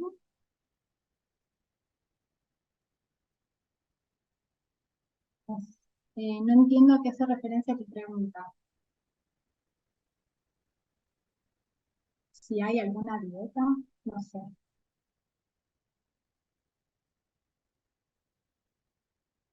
Si David me puede ampliar.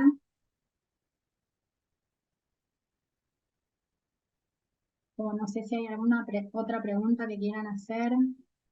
En el ámbito médico también ocurren accidentes, porque veo que algunos son radiólogos. A veces no se denuncian, digamos, no se da aviso de eso.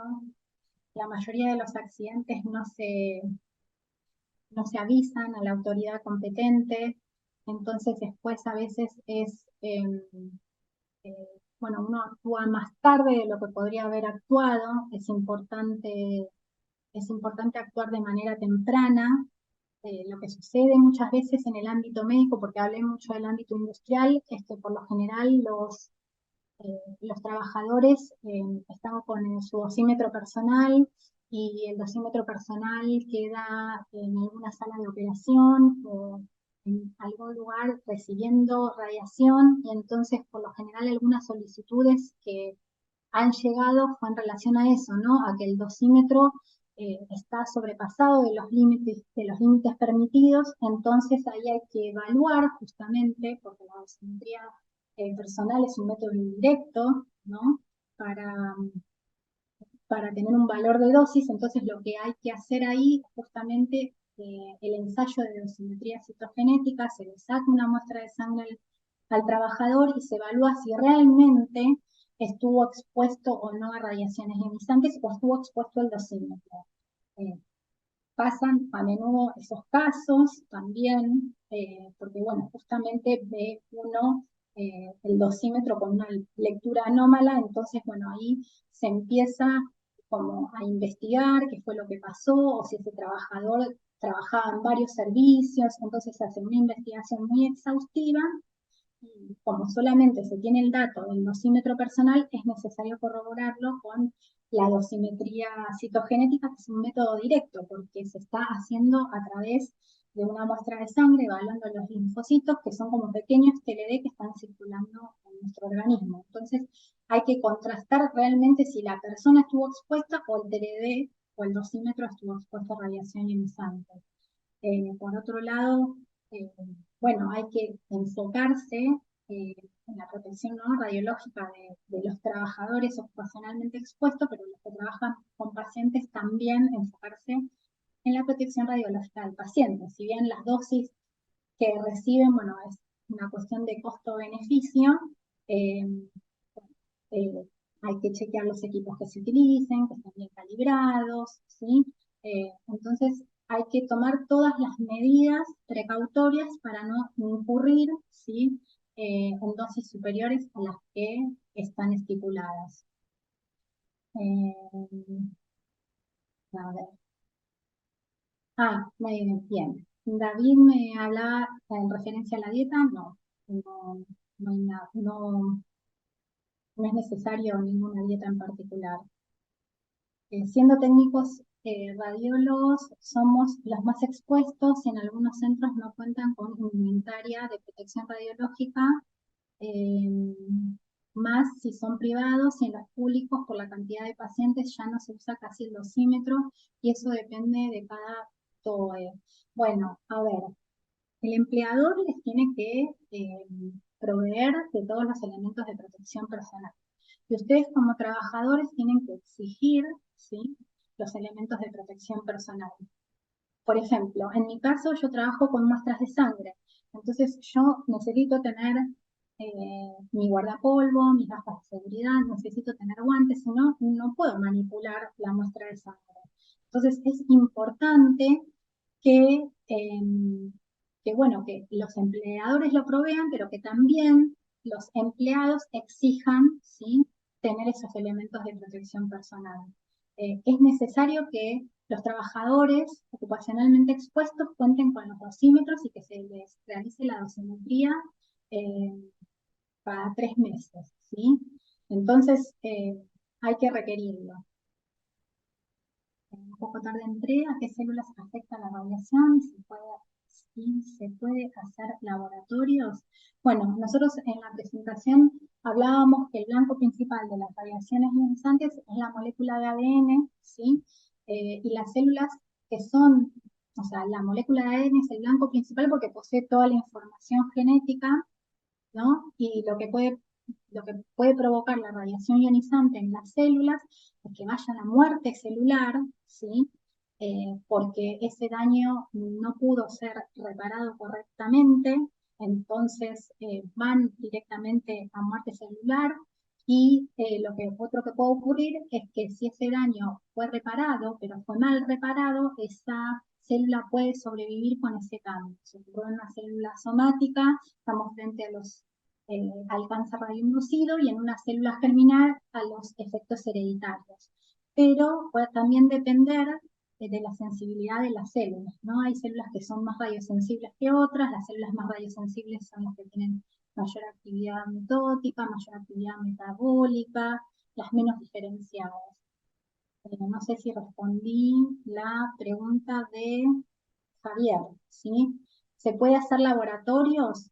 Sí, a los trabajadores se le hace un seguimiento en cuanto a salud, eso depende de cada país, y depende de las normativas que se apliquen. Y bueno, y se llega a hacer un estudio más exhaustivo como el ensayo de dosimetría citogenética, sí, se incurrió en dosis superiores a 100 miligramos, ¿no? Pero se le hace seguimiento. Virginia pregunta, yo quisiera saber el protocolo de cuidado de un técnico referido en sala de cámara gamma. O sea, un técnico, un trabajador que trabaja en cámara gamma. Bueno, utilizar todos los elementos de protección personal, ¿no? Eh, Eso es lo más importante.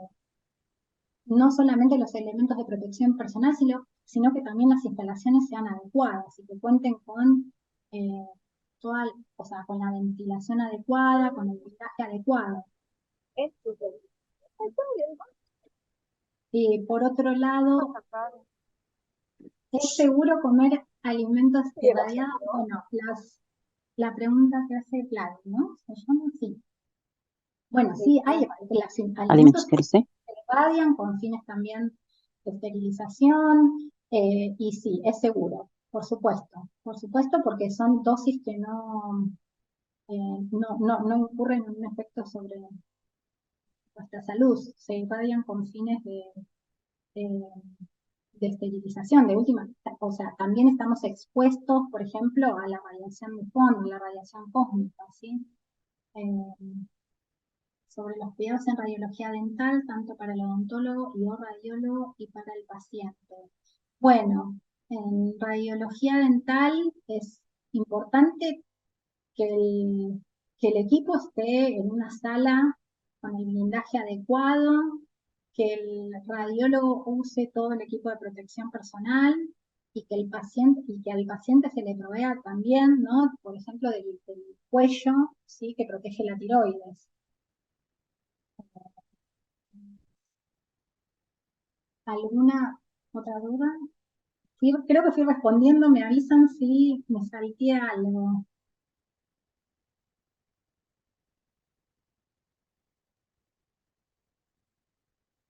Cualquier otra pregunta. No puse en la presentación el mail, les dejo al final.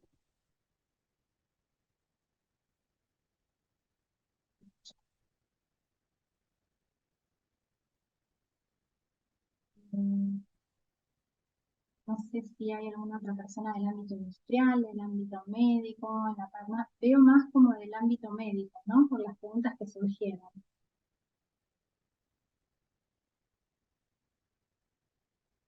¿Alguna otra consulta que quieran hacer o si quieren que amplíe algún otro tema? O que amplíe alguna información de la que di. Ustedes me avisan.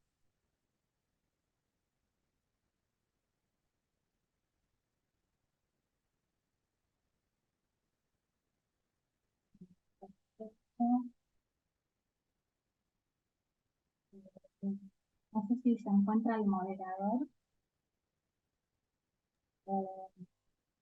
Estamos por finalizado o si tienen... Hola, perdón. Estoy atento, licenciado.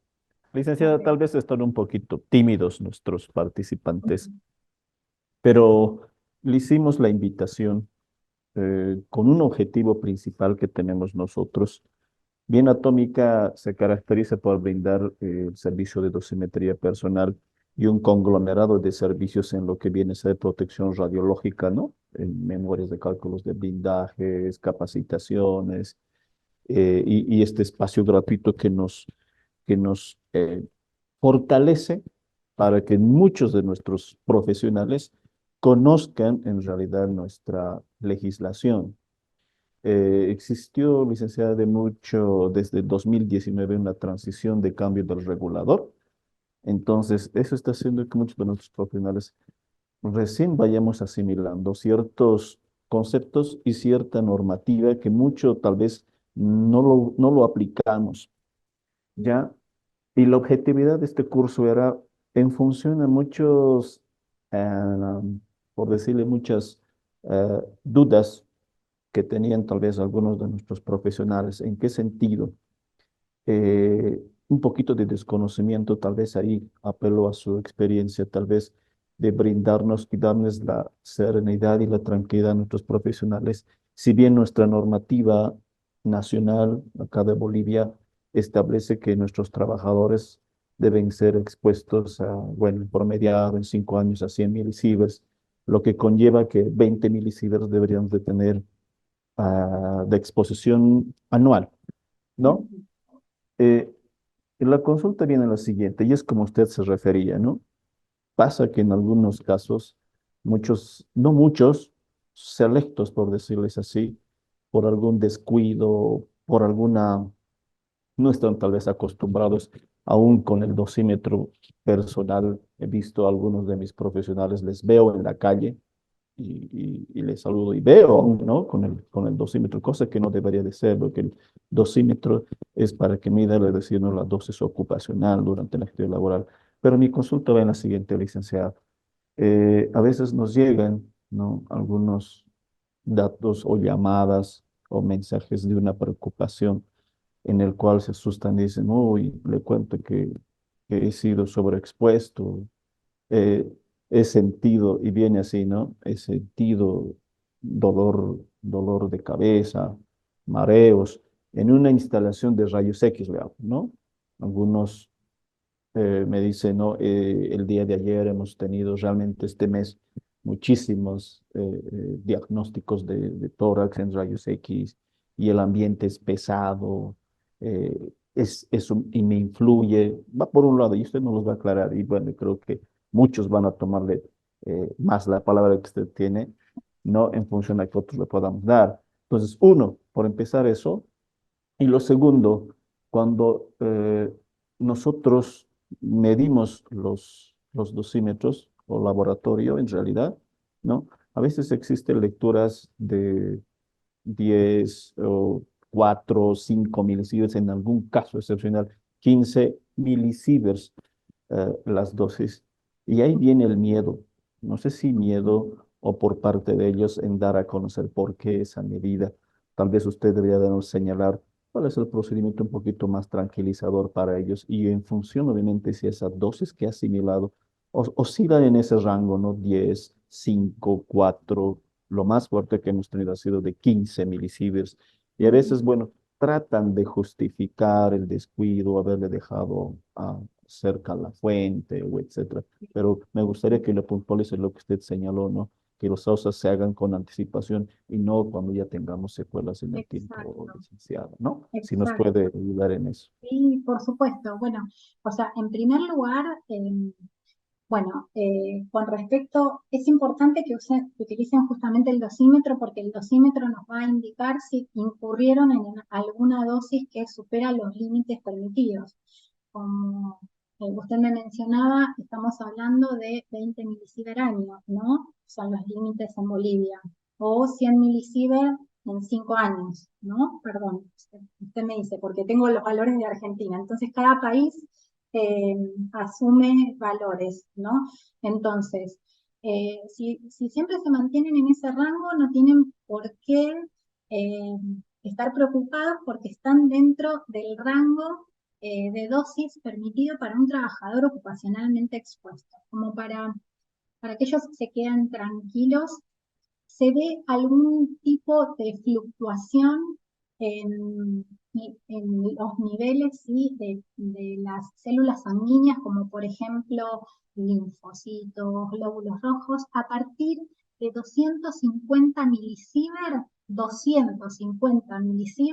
se puede detectar algún tipo de fluctuación, ¿sí? en los componentes de las células sanguíneas. Y esto estamos hablando que los trabajadores pueden recibir hasta 20 milisievert año o 100 milisievert en 5 años. Entonces, por ese lado, en cuanto a lo que son efectos determinísticos, a esas dosis no se espera ninguna manifestación clínica, ¿sí? Evidente, digamos, lo que hablamos de efectos determinísticos, muerte celular, lo que está relacionado a la muerte celular, no se esperan algún efecto determinístico en el rango de esas dosis de 20, de 15, justamente porque son valores que protegen al trabajador, ¿sí?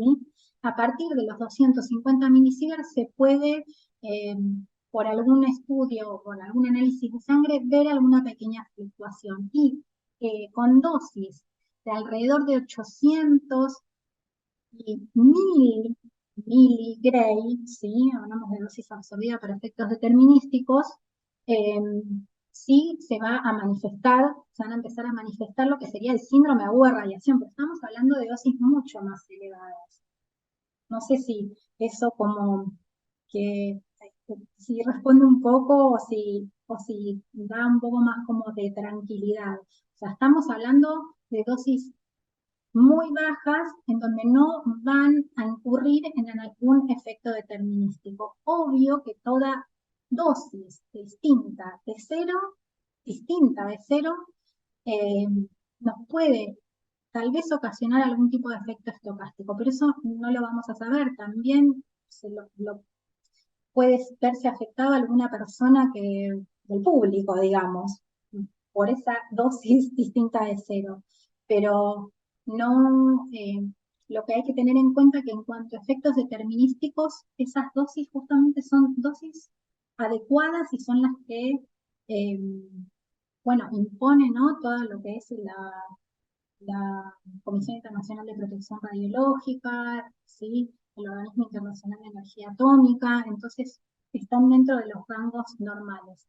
Por otro lado, piensen que va a haber alguna modificación en cuanto a lo que yo les mencionaba del incremento de aberraciones cromosómicas con dosis superiores a 100 miligray.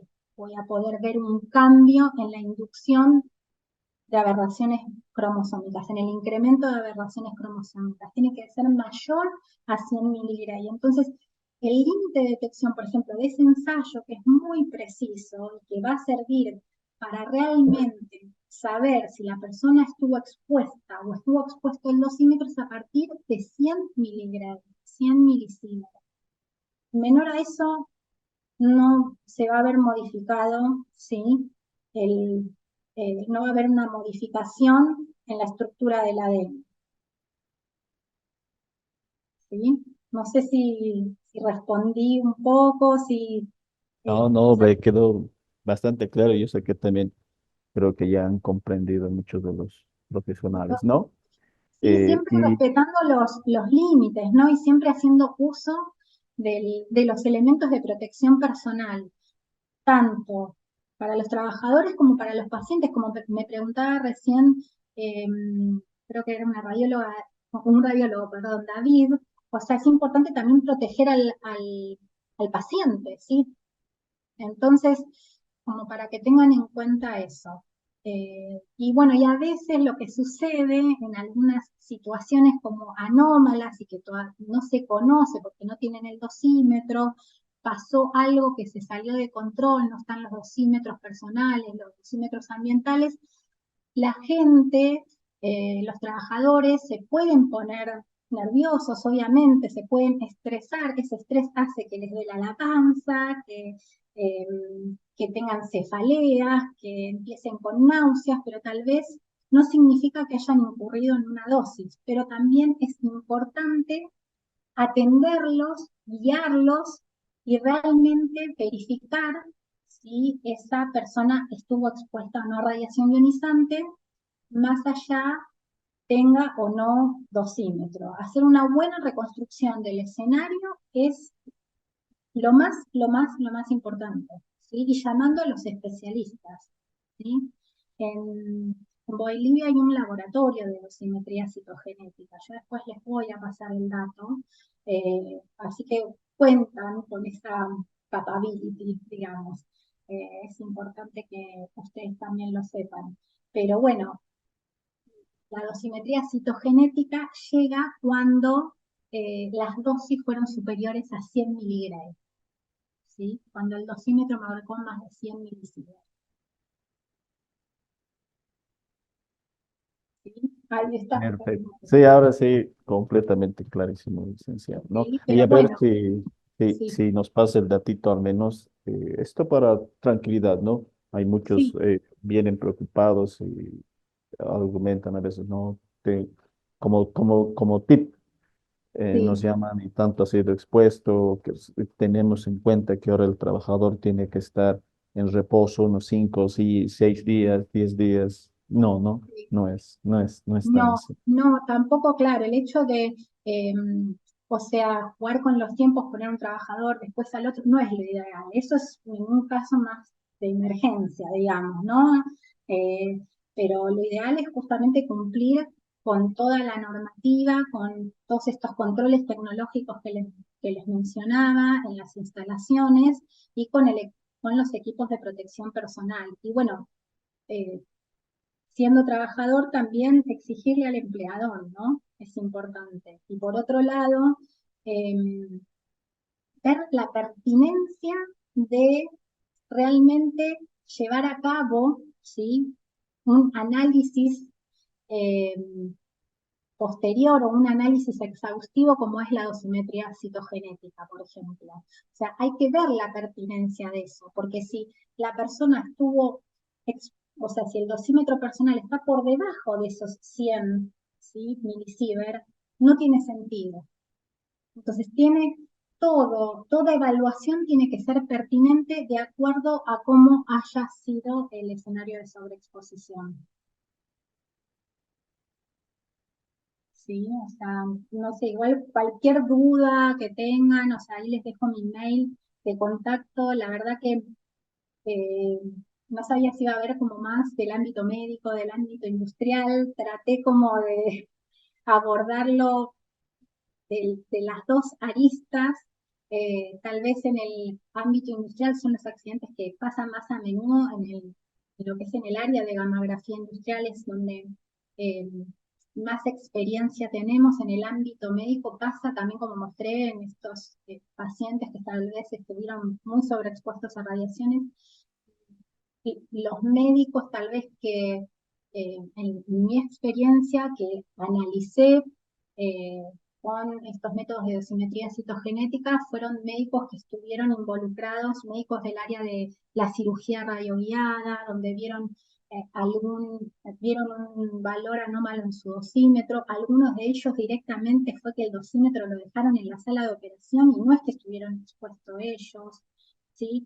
Entonces, es importante guiarse también por el dosímetro, ¿no? Dosímetro ambiental, el dosímetro personal, como para realmente ver si hay que tomar alguna otra medida.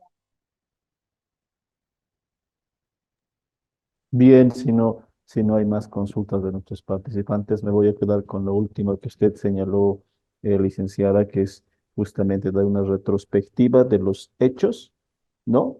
Para realmente corroborar, ¿no? Y poder comparar al final, ver la veracidad de la información respecto a la lectura de un dosímetro. Me voy a quedar Claro. con esa Sí, información.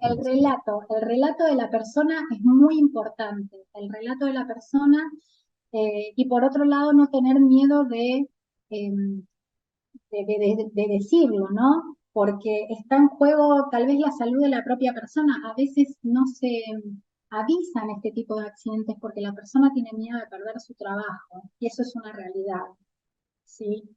Pero si la persona se vio afectada por la dosis recibida, hay que darle un tratamiento adecuado. Es mejor abordar esto lo más tempranamente posible, ¿sí? Justamente para poder darle el tratamiento adecuado, como pasó en los accidentes que conté, ¿no? En los últimos accidentes. Poder eh, avisar a la autoridad competente para que se prendan todas las alertas y decirlo. A veces no pasa, a veces el trabajador sabe que incurrió en una dosis, sabe que hubo algo que hizo mal o que falló y no lo dice por miedo a perder el trabajo porque es el sostén de la familia, por ejemplo.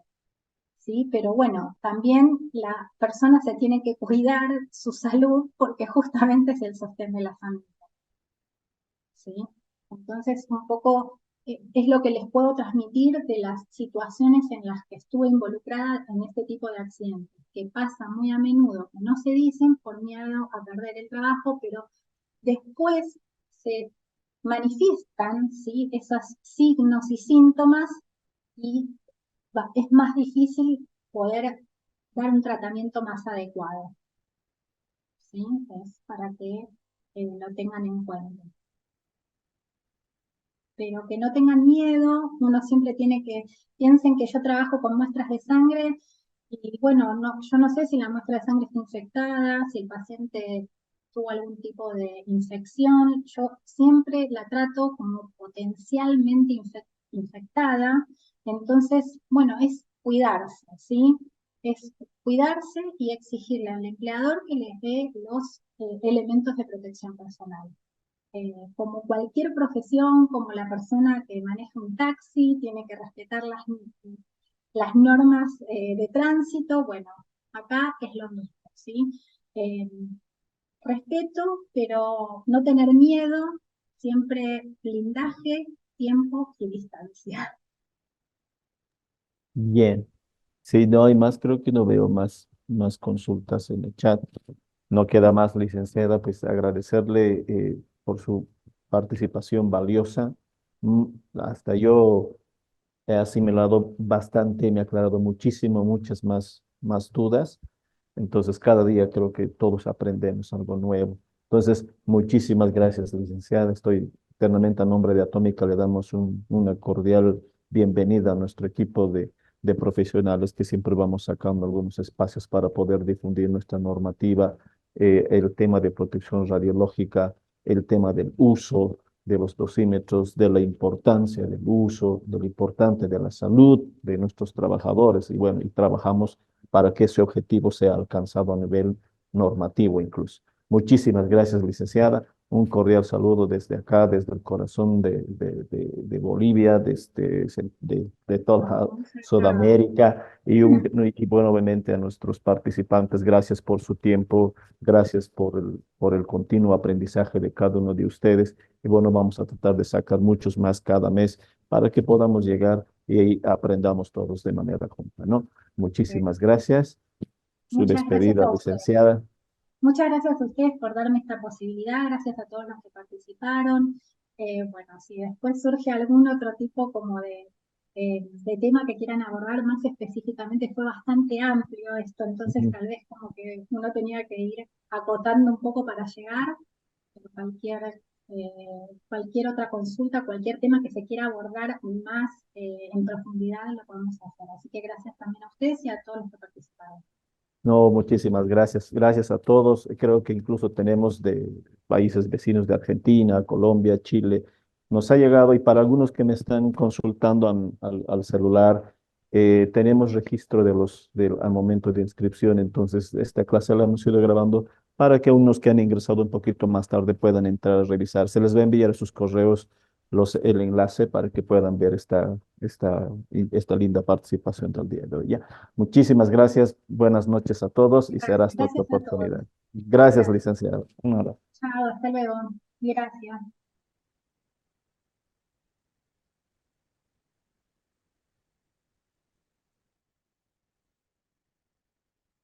Elite, cerrar la sesión. Se ha vuelto a colgar mi máquina. ¿Por qué se está colgando?